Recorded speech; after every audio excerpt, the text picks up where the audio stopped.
Retenu au Maroc avec son fils, Ayem essaye tous les jours de regagner la France. Ce mercredi 1er février, la mère de famille a pris la parole pour parler de cette peur qui la hante depuis qu'elle séjourne au Maroc, le 15 novembre 2022. Le 15 février 2023, cela fera 3 mois qu'Ayem est retenue au Maroc avec son fils, Evin. 3 mois que la mère de famille se bat nuit et jour pour récupérer le passeport de son fils et ainsi regagner le territoire français.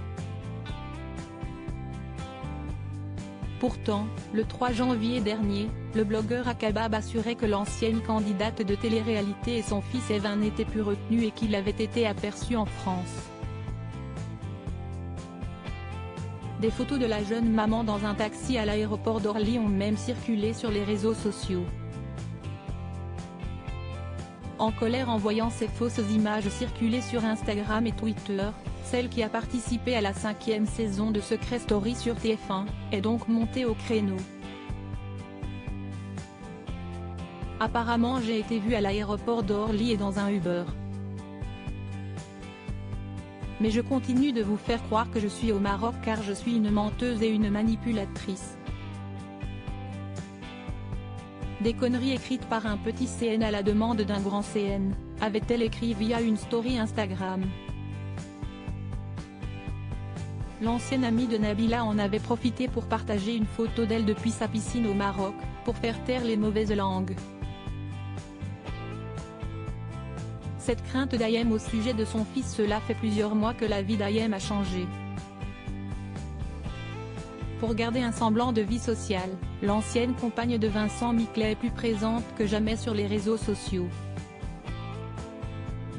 Et il y a quelques jours, celle qui animait le Mad Mag sur Énergie 12 prenait la parole pour parler de ses craintes au sujet de l'avenir. Le 14 février, ça fera déjà 3 mois que je suis ici. Je ne sais pas si vous le savez, mais on ne peut pas rester plus de 3 mois dans un pays qui n'est pas le nôtre. Avec tout le respect et l'amour que j'ai pour le Maroc, ce n'est pas mon pays, avait-elle expliqué en sanglots. La jolie brune a ajouté qu'elle était très inquiète pour son fils, qui devra rester sur le territoire sans elle, si elle ne parvient pas à récupérer le passeport de son fils dans les temps, comme elle l'a expliqué ce mercredi 1er février. J'ai très peur justement, raison pour laquelle je ne pars pas, a-t-elle confié par le biais d'une session de questions-réponses sur Instagram. J'ai peur qu'il, Vincent Miclet, note de la rédaction, m'empêche encore de voir mon fils et de le récupérer. Si est-il un cauchemar cette histoire, a-t-elle ajouté, craintive. Son combat n'est pas encore terminé.